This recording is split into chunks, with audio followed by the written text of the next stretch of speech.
Well, how well do you know your councillor candidates? That's the big question ahead of the local government elections, just days away. New data compiled by eNCA and Ipsos shows that most South Africans don't know or don't care who their ward councillors are. Yeah, community members often don't know who to turn to for the delivery of basic services in their communities. And the situation is worse among young people. Rofhiwa Madzena standing by with all of that data. Rofhiwa, thank you so much for crunching the numbers.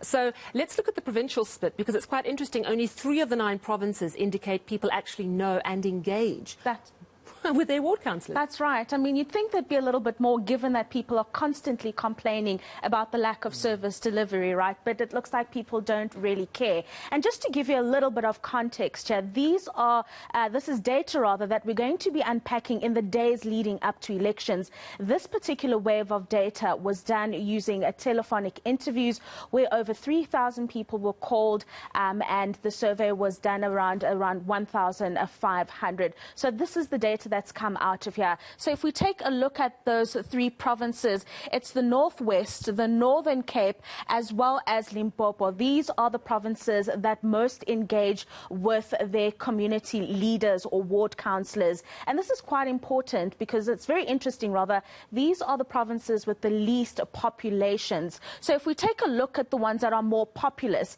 and I'm talking here about the likes of Gauteng, KwaZulu-Natal, and KwaZulu-Natal and other provinces, we're seeing that a lot more people don't know who to turn to when they are looking for basic services or basic leadership within their communities. And that's really the picture that we're seeing here, is that the more populous the province, the less likely people are to know or engage their ward councillors. But like I mentioned, with Limpopo, the Northern Cape, and the Northwest, the smaller communities, a lot more engagement between them. But it's very interesting because a lot of parts in Limpopo don't actually get their basic services anyway.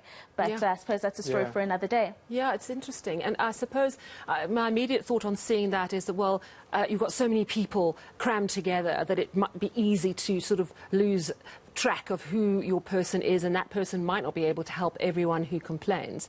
But then when it comes to the less populated provinces knowing their councillors well, you'd expect that they'd get a response and they'd get better service. But not so. Okay, so what else have we got, Shahan? Yeah, so there are, of course, 3 components of knowing your ward councillor that has been highlighted in this study. Just what are they and how do they come to these conclusions? Right, so let's take a look at that, Shahan. Very interesting, because it's one thing not to know your councillor, but we also want to see how much engagement you have with your councillor. So 33% of people know and engage with their councillor. Then you have the 34% who are like, I don't know him or her, I really don't care to engage with them at all. And then 33% of people say, look, I vote for the party, I don't necessarily care about who is my community leader. And that's what this data shows. It also shows a little bit of data, voter apathy here, because when people don't engage, they just complain and they don't engage about their basic lack of services. It makes it very difficult for parties to track what's going on in the different communities, and really, if there are issues, how to fix them. And very importantly here, a lot of the communities want things done efficiently. That doesn't happen if you're unable to engage your community leader. So this poll also looked at youngsters, because young people, of course, make up a large part of the electorate. Are they more or less bothered than people my age about their ward councillor?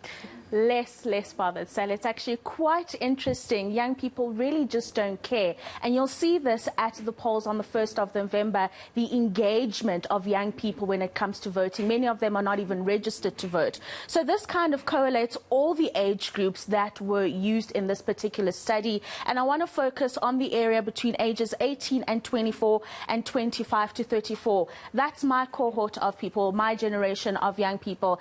And they just don't care. They complain a lot. You'll see them engaging on social media about them not getting this, them not getting that. But not only are they not registered to vote, they don't even know who to complain to, people that actually matter and people that can actually initiate that change. Yeah.